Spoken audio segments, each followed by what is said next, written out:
Из Ашада городов Узбекистана на Манган и Касансай теперь можно добраться на маршрутных микроавтобусах. Они отправляются с Ошского автовокзала 4 раза в день, в 10 утра, в полдень, в 14:00 и 16:00. Граждане обеих стран могут воспользоваться этим маршрутом для удобного передвижения.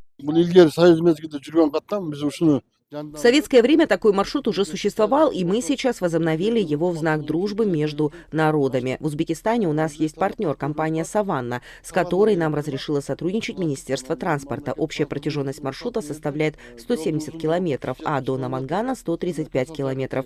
Стоимость проезда до Касансая 450 сомов, а до Намангана 320 сомов. Пассажиры будут пересекать границу через пункт пропуска Достук. Эти же микроавтобусы будут доставлять людей из Касансая обратно в Ош. Рейсы выполняются без выходных. Руководитель ОСО «Трансордо» отметил, что в случае увеличения количества пассажиров будет привлечен дополнительный транспорт. Мы также обслуживаем маршрут Ош-Андижан. Согласно графику, 10 автобусов ежедневно перевозят пассажиров в Андижан, Наманган и Касансай. Этот маршрут облегчает передвижение и для жителей Аллабукинского и Чаткальского районов.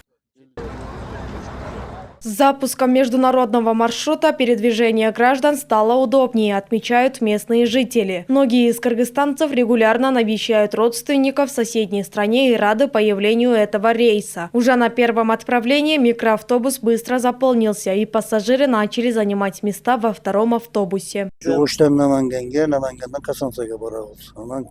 Едем из города Ош в Наманган, а затем дальше в Касансай. Для нас это очень удобно. Теперь не нужно ездить на такси. Просто сели в рейсовый автобус и спокойно доехали до нужного места. Это наша первая поездка и, надеюсь, не последняя. Было бы хорошо, если бы рейсов стало еще больше, потому что желающих поехать много. Для нас этот маршрут очень удобный. Просто приезжаем на вокзал и выезжаем. Нужно увеличить количество рейсов. Это будет удобно для тех, кто регулярно ездит. Напомним, ранее был запущен маршрут Ош-Андижан. В настоящее время по этому направлению сотни граждан пересекают границу между двумя странами. Айтунук Мамытова, Саймых Маратулу, Уран Адишев, ЛТР Ош.